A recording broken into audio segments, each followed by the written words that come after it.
I stood in front of the mirror, my hands trembling as I adjusted the neckline of my dress. My engagement party with Ryan was about to begin, and the weight of the evening pressed heavily on me.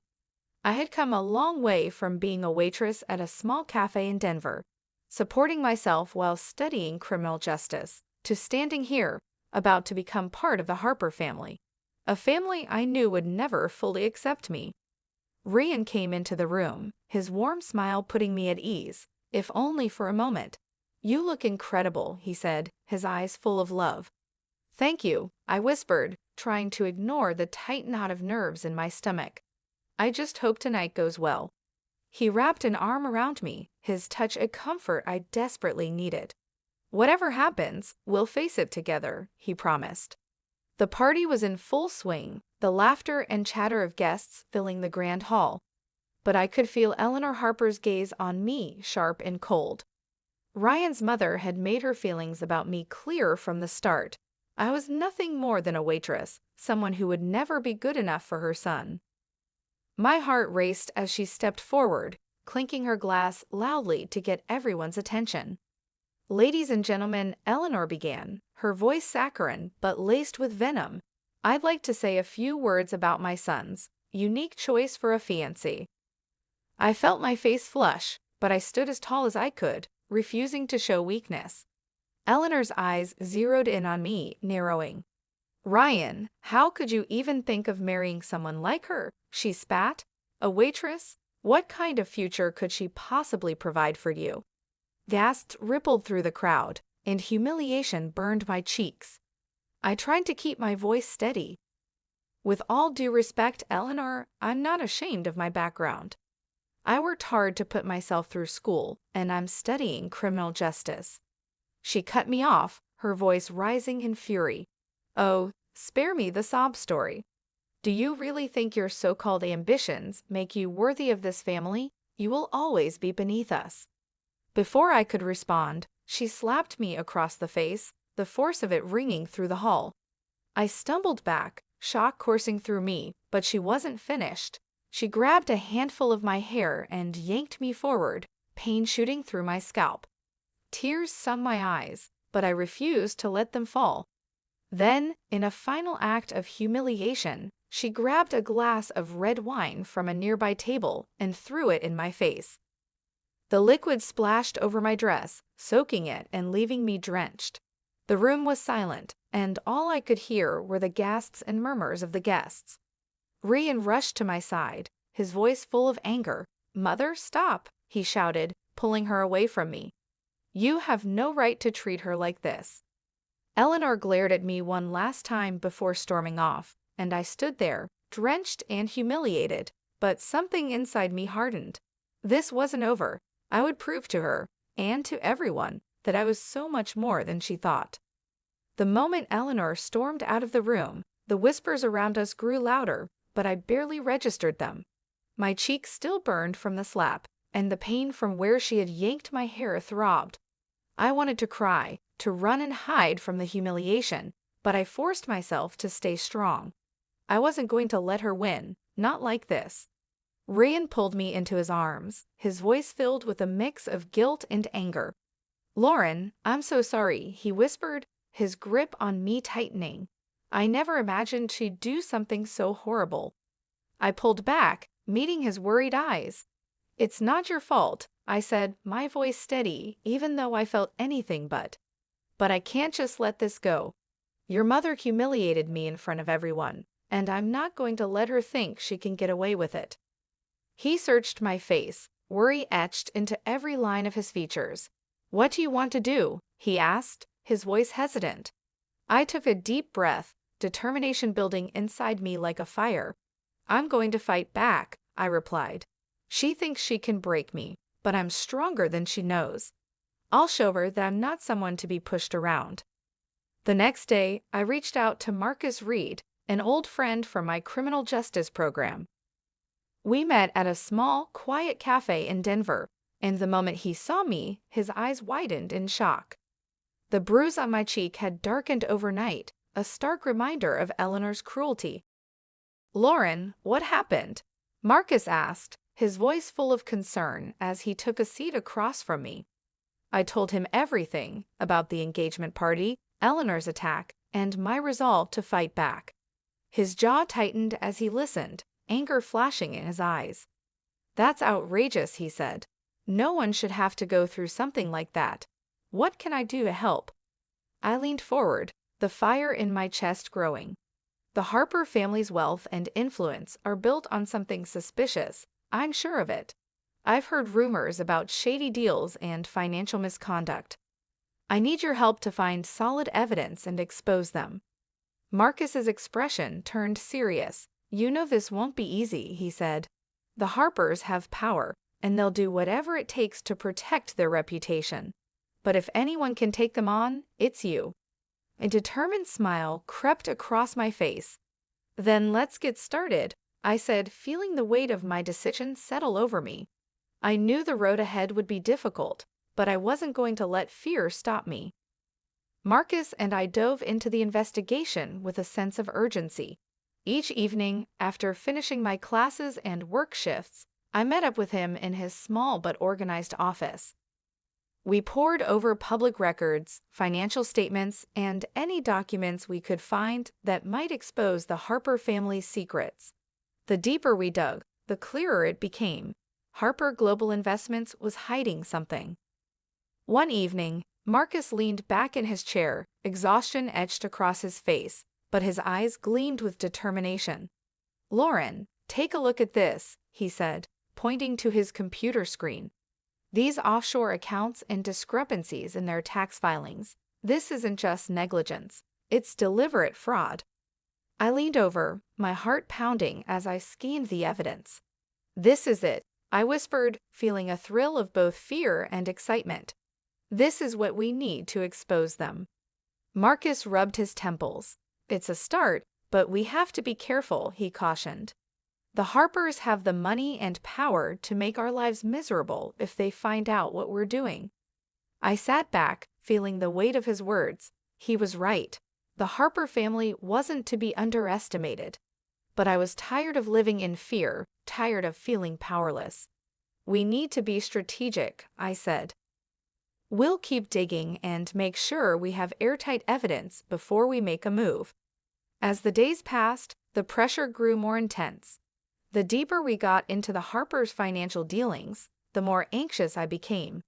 One night, as I left Marcus' office and headed to my car, I couldn't shake the feeling that someone was watching me. The street was eerily quiet, and the shadows seemed to press in closer. I quickened my pace, clutching my bag tightly, and breathed a sigh of relief when I finally slid into the driver's seat and locked the doors. When I got home, Ryan was waiting for me, his worry evident in the way he paced back and forth. "Lauren, you're scaring me," he said as soon as I walked through the door. "You've been getting these anonymous threats, and now you're investigating my family. What if they come after you?" I placed my hands on his shoulders, trying to calm both of us. "I know it's dangerous," I admitted, "but I can't let Eleanor win. She thinks she can control everything and everyone. I need to prove that she's not above the law." Ryan's eyes softened, but his concern didn't fade. "Just promise me you'll be careful," he pleaded. "I don't want to lose you."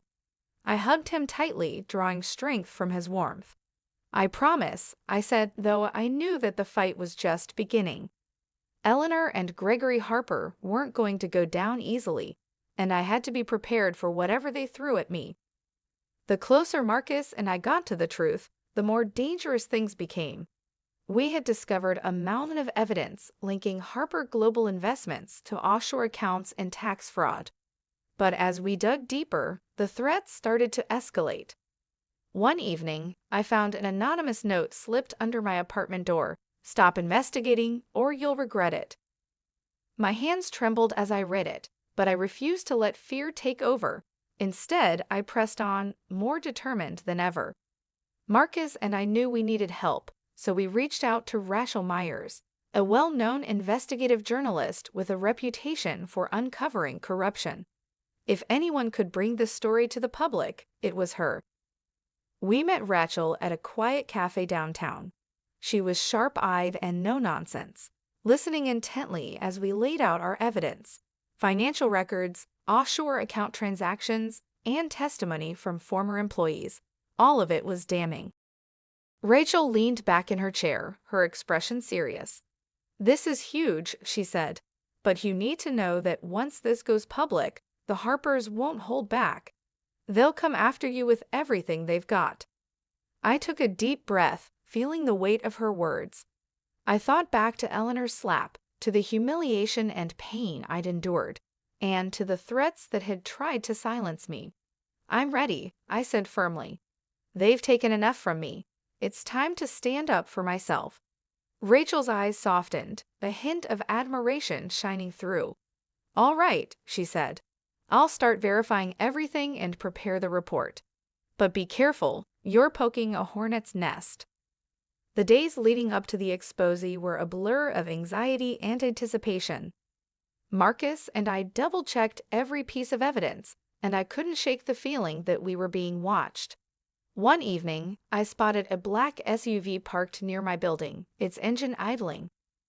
My heart raced, but when I tried to approach, the car sped off into the night. When I got home, Ryan was waiting, his worry palpable. "Lauren, this is getting out of hand," he said, his voice strained. "What if something happens to you?" I squeezed his hand, trying to reassure him even though my own fear simmered beneath the surface. "I'm scared too," I admitted, "but I can't let them intimidate me. If I back down now, they'll think they can keep hurting people and getting away with it." He pulled me into his arms, his embrace warm and protective. "Just promise me you'll come home safe," he whispered. I closed my eyes, feeling the pressure of everything weighing on me. "I promise," I whispered back, even though I knew that promise was becoming harder to keep. The night before the exposé was set to air, Marcus and I met with Rachel one last time. We sat in her office, the evidence laid out like a battlefield map. The tension in the room was thick, but we all knew what was at stake. "Are we ready?" Rachel asked, her voice steady. I nodded, my resolve hardening. "Yes," I said. "Let's do this." The next day felt like the longest day of my life. As the clock ticked toward the evening news broadcast, my nerves were stretched thin. Rachel Myers had done an incredible job putting the exposé together, but the anticipation of the Harper family's reaction was almost too much to bear. Ryan sat beside me in our living room, holding my hand tightly. Marcus was there too, pacing back and forth. We all jumped when the broadcast began. Rachel appeared on the screen, poised and professional, ready to reveal the truth. "Tonight, we bring you an exclusive investigation into Harper Global Investments," Rachel announced. "What appears to be a successful and reputable firm hides a web of corruption, including tax fraud, illegal offshore accounts, and financial deception." My heart raced as the evidence played out in front of millions of viewers. Rachel presented the financial records Marcus and I had gathered, the offshore account trails, and testimony from former employees who had witnessed the Harper family's shady dealings. Each piece of evidence hit harder than the last, and I could almost hear Eleanor Harper's fury echoing in my mind. When the segment ended, I sat back, letting out a shaky breath. Marcus stopped pacing and broke into a relieved smile. "We did it," he said, his voice full of awe. "The truth is out there." Ryan turned to me, his eyes wide with a mixture of pride and worry. "You were incredible," he whispered, "but I know this is just the beginning." He was right. Within hours, the backlash began. The Harpers released a public statement, calling the exposé an outrageous and baseless attack on their family. They claimed I was a bitter woman trying to ruin their reputation, and they announced a defamation lawsuit against me, demanding massive damages. Marcus clenched his fists when he heard the news. "They're trying to bury you," he said, anger flashing in his eyes. But we knew they'd fight back. I took a deep breath, feeling a surge of resolve. "They can try," I said, "but we have the truth on our side." The next few days were a whirlwind of legal papers and media attention. The Harpers' lawyers were ruthless, painting me as a liar and trying to discredit my investigation. But I refused to let them intimidate me. I had worked too hard and sacrificed too much to give up now. One evening, as I prepared for the first court hearing, Ryan wrapped his arms around me from behind. "Are you okay?" he asked softly. I leaned into his embrace, drawing strength from his warmth. "I'm scared," I admitted, "but I have to see this through." He kissed the top of my head. "We'll get through this together," he said, his voice steady. The first day in court was intense. The Harpers' lawyers threw everything they had at me, but Marcus and I presented our evidence confidently, standing our ground. Kevin Ross, the former employee who had given us critical information, took the stand and testified about the Harpers' illegal activities. His voice shook, but his words were powerful. As I watched him speak, a spark of hope ignited in my chest. This fight wasn't just for me. It was for everyone the Harpers had hurt with their lies and greed. I knew we had a long road ahead, but I was ready for whatever came next. The court case was grueling, and every day felt like a battle. The Harpers' lawyers were relentless, dissecting every piece of evidence we presented and attacking my credibility with every chance they got. But I refused to let them shake me. I had come too far to back down now. Marcus was a rock by my side, guiding me through the legal minefield. He prepped witnesses, reviewed documents, and stood with me in court every day. Ryan was there too, never missing a hearing, his presence a constant reminder of why I was fighting so hard. The public had started to rally behind me, and knowing that people believed in my fight gave me strength. One of the most pivotal moments came when Kevin Ross, the former employee of Harper Global Investments, took the stand again. His testimony was crucial, and I held my breath as he spoke, recounting the shady dealings he had witnessed. "I stayed silent for a long time," Kevin said, his voice quivering slightly, "because I was afraid. But seeing Lauren stand up to them gave me the courage to finally tell the truth. The Harpers have been breaking the law for years." The courtroom was silent, every word hanging heavy in the air. The judge took everything in, and I could see the impact Kevin's words had. For the first time in weeks, I felt a glimmer of hope that maybe, just maybe, we could win this. Outside the courthouse, the media swarmed me, shouting questions and jostling for a statement. I held my head high and spoke with as much conviction as I could muster. "This has never been about revenge," I told them. "It's about accountability and standing up for what's right. The truth matters, and I won't let powerful people silence me." Back at home, Ryan wrapped his arms around me as we sat on the couch, exhaustion finally catching up to me. "I'm so proud of you," he whispered.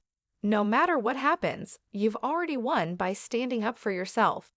Tears pricked at my eyes, but I fought them back. "Thank you," I said, my voice breaking. "I couldn't have done any of this without you and Marcus. I just want this nightmare to be over." Ryan kissed my forehead, and for a moment, I allowed myself to feel safe. But I knew the battle wasn't over yet. The Harpers still had resources, connections, and the means to fight back with everything they had. Finally, the day of the closing arguments arrived. I sat in court, my heart pounding as our lawyer laid out the case one last time. Marcus squeezed my hand, and I felt a surge of gratitude for everything he had done. We had presented our evidence, and now it was in the judge's hands. After hours of tense waiting, the judge returned with a verdict. My heart pounded as he announced that the defamation case against me was dismissed. The evidence of the Harper family's wrongdoing was compelling enough to launch a criminal investigation into their business practices. Eleanor and Gregory Harper sat in shock as the courtroom erupted in murmurs. The judge ordered them to face criminal charges for tax fraud and financial misconduct. My breath caught in my throat, and tears streamed down my face. We had done it. We had won. Rand pulled me into a tight hug, his voice thick with emotion. "You did it, Lauren," he said. "You stood up to them and won." Marcus grinned, clapping me on the back.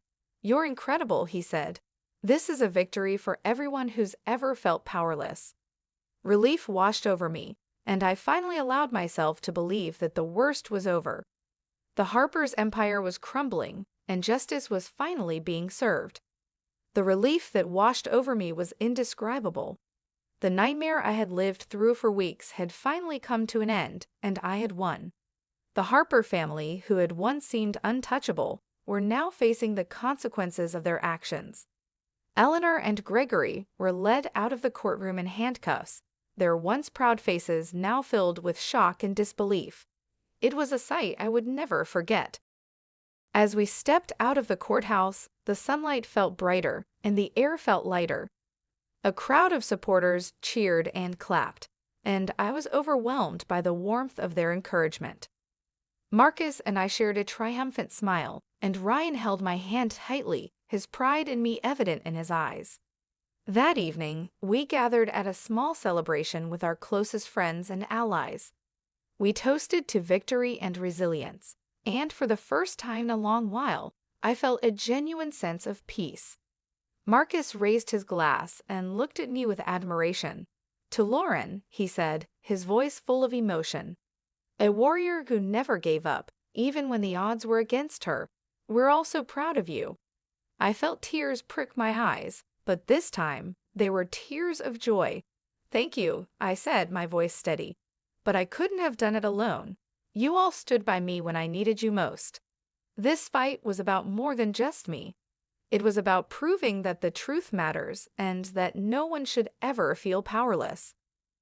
Ryan squeezed my hand and kissed my temple. "You've inspired so many people," he whispered. "You've shown everyone that standing up for what's right really does make a difference." The next few weeks were a whirlwind. The story of the Harper family's downfall spread, and I found myself becoming an unexpected symbol of strength and courage. But the best part was knowing that the people I loved were safe, and that I had reclaimed my life on my own terms. I graduated with honors from my criminal justice program, and opportunities began to open up for me. I decided to use my experiences to help others, becoming an advocate for people who had faced injustice. It felt like the perfect way to give back and to make sure that no one else had to endure what I had. On the morning of my graduation ceremony, I stood at the podium, looking out at the crowd of fellow graduates and their families. As I began my speech, I felt a wave of gratitude and determination. My journey has taught me that our worth is not determined by our background or the opinions of others, I said. It's defined by our courage, our integrity, and our willingness to fight for what's right, even when it's hard. The applause was thunderous, and I knew in that moment that I was exactly where I was meant to be. That evening, Ryan, Marcus, and I stood by the waterfront, the same place where Ryan had proposed. The moonlight reflected off the water, and we laughed and reminisced about everything we had been through. Marcus raised another toast, this time with a mischievous grin. "To new beginnings," he said. I clinked my glass with theirs, my heart full of hope and love. "To never backing down," I added, my eyes shining, "and to standing up for what's right." Ryan looked at me, his eyes filled with adoration. "This is just the beginning, Lauren," he said. I smiled, knowing he was right. The fight had been long and hard, but I had come out stronger, more determined, and more sure of who I was. With Ryan and my friends by my side, I was ready for whatever the future held. I had proven that even the most powerful adversaries couldn't silence the truth, and I knew that my story was far from over. Thank you so much for watching. If you enjoyed this story and want to hear more, don't forget to give it a thumbs up, leave a comment, and subscribe to the channel. Your support means the world, and I'd love to hear your thoughts or any ideas you have for future stories. So go ahead, make it your own, and become part of our storytelling adventure. See you next time.